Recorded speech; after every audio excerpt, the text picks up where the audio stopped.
জ্ঞানীর তর্কে জ্ঞান পায় আর মূর্খের তর্কে মাইর খায়। হাই গাইজ, আমি বাবু। এই যে ফালতু কথায় আপনাদের সবাইকে অনেক অনেক শুভেচ্ছা, অভিনন্দন ও ভালোবাসা। আশা করি আপনারা সবাই ভালো আছেন, ভালো থাকেন, সুস্থ থাকেন, পরিবার নিয়ে খুব সুন্দরভাবে ঈদ উদযাপন করুন। এবং ঈদ উদযাপন করুন ঠিক এইভাবে যেভাবে আমাদেরকে আমার প্রভু বা আমাদের রব আমাদেরকে যেভাবে শিখিয়েছেন, তদ্রূপ আমরা ঈদ উদযাপন করব, যাতে আমাদের গরিব দুঃখী কোনো মানুষ যাতে অনাহারে না থাকে। এমনভাবে আমরা ঈদ উদযাপন করবো যাতে কোনো পথশিশু যাতে অভুক্ত না থাকে অথবা কান্নাকাটি করতে না পারে। তো যাই হোক, এই বিষয়ে আমরা অবশ্যই সচেতন হব, আর সচেতন হওয়াই জরুরি। যেহেতু আমরা সচেতন কতটুকু হয়েছি জানি না, তারপর বলতে যাচ্ছি আমরা সচেতন সচেতন সচেতন। যাই হোক, বিগত দিনগুলোতে দেখে আসলাম বাস ভাড়া বেশি নেওয়া হচ্ছে না, বাস যাত্রীরা আছে তারাই টাকা দিয়ে দিচ্ছে ঈদ বোনাস হিসাবে, আবার ট্রেনেও একই হিসাব। আসলে আমরা কি বুঝতে চাচ্ছি বা কি বুঝাচ্ছে কোনো কিছুই বুঝতে পারছি না, বা কোনো কিছু বোঝার চেষ্টাও করছি না। কারণ আসলে আমার টাকা এত বেশি হয় না যে 200-300 টাকা অথবা 400-500 টাকা আমি বাসের মালিককে বা বাসের হেল্পারকে বা বাসের সুপারভাইজারকে দিয়ে আসবো, অথবা ট্রেনে যারা কর্মরত আছে তাদেরকে দিয়ে আসবো। যাই হোক, কি রং ঢেলে ভং সাজিয়ে নতুন আঙ্গিকে নতুন বাংলাদেশ কিভাবে চলছে আমার জানা নেই। তাই আর কিছু জানা নেই, জানা আছে বাস এতটুকু যে আমরা বাংলাদেশে বাস করি, এবং বাংলাদেশে সবকিছু বলা যাবে কিন্তু আপনার অন্যায়ের বিরুদ্ধে প্রতিবাদ করা যাবে না। বাংলাদেশে সবকিছু বলা যাবে, শুধুমাত্র মুক্তি বন্ধ রাখতে হবে। বাংলাদেশে সবকিছু করা যাবে কিন্তু জনাব, আপনি আপনার পরিবারকে নিরাপত্তা দিতে পারবেন না। আপনি বাংলাদেশ সবকিছু করতে পারবেন ভাই, কোনো অসুবিধা নেই। বিগত রমজান মাসে দেশ অনেক ধর্ষণের শিকার হয়েছে, তা আইন শৃঙ্খলা বাহিনীর কি অবস্থা বা কি অবনতি হয়েছে তা আপনারা সবাই টের পাচ্ছেন।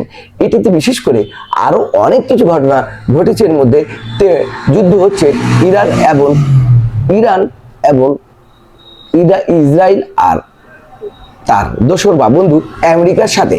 কিন্তু হরমুজ প্রণালী থেকে যথারীতি তারা সবসময় ডিক্লেয়ার দিয়ে আসছেন যে বাংলাদেশে তেলের ঘাটতি হবে না। কিন্তু বিগত 10 দিনে যে চিত্রটি দেখা গেল, বাংলাদেশে কোনো পাম্পে তেল নেই, তারা কালো কাপড় দিয়ে সুন্দর আকারে ঢেকে রাখছেন পাম্পগুলো। বলা হয় তেল নেই, তেল নেই, তেল নেই। আসলে তেলের সংকটটি কথায় আমার জানা নেই, তেলটা কোথায় গেল তাও আমার জানা নেই। কিন্তু হরমুজ প্রণালী থেকে তেল পাওয়া যাচ্ছে, তবে আমরা গ্রাহক সাধারণত পাচ্ছি না। এটাতে ভোগান্তির শিকার হচ্ছি আমি, আপনি, আপনারা বা আমরা। এটাতে রাষ্ট্রের বেশ কিছু খেয়াল করা উচিত। তদ্রূপ গ্যাসের দাম সেরকমই নির্ধারণ করতে পারে নাই, নির্ধারণ করেছে একটি কিন্তু নিচ্ছে বাজারে আরেকটি। ঠিক তদ্রূপ ওই যে প্রিপেড মিটারের ক্ষেত্রে বলছি, সে একটি মানে বলতে গেলে একটা হরিলুটের একটি বিশাল রাজ্য চলছে, যেখানে ডিমান্ড চার্জ, সার্ভিসিং চার্জ, আবার আপনার নানান ধরনের চার্জ দিতেই হবে, না দিলেই হবে না। তার মধ্যে এখানে আপনি প্রতিবাদ বা কারো কাছে যদি জানতে চান তাও জানতে পাবেন না। যদি জানতে চান তবে এত নাম্বারে ফোন করুন। সেই নাম্বারে ফোন করার পর আপনি আপনার টাকা খরচ করেই তাকে আপনার সমস্যাগুলো বলছেন, কিন্তু সমস্যার কোনো সমাধান হচ্ছে না।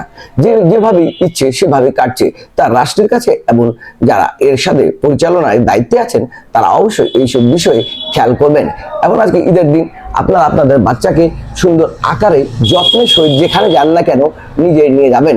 একা ছাড়বেন না, একা ছাড়বেন না, একা ছাড়বেন না। আর উঠতি বয়সের যুবকদেরকে কখনো বাইক দেবেন না, বাইক দেবেন না, বাইক দেবেন না। কারণ সবচেয়ে বেশি দুর্ঘটনা এই ঈদের 3 দিনেই ঘটে। কারণ অনাভিজ্ঞ ড্রাইভার বা অনাভিজ্ঞ ড্রাইভারের কারণে দুর্ঘটনাটা সবচেয়ে বেশি হয়। কারণ তারা ডানা জানে না, বাও চেনে না, সেই রাস্তার মধ্যে শো করে চলে যাচ্ছে, আবার হুট করে ব্রেক করছে। এটাতে বিপত্তিতে পড়তে হচ্ছে আমাদের সাধারণ মানুষের। তাই এগুলো বিষয়ে খেয়াল করা উচিত, এবং আমাদের মাজাতি তারা সম্পূর্ণরূপে সুষ্ঠুভাবে ঈদ পালন করুন, এবং এর সুন্দর করে নিশ্চয়তা রাষ্ট্র দেও। এই আশায়, এই কামনায় আমি বাবু এই যে ফালতু কথায় আজ এই পর্যন্ত। আগামীতে আরো কোনো অনুষ্ঠান নিয়ে নতুনভাবে নতুন আঙ্গিকে আপনাদের মাঝে উপস্থিত হব।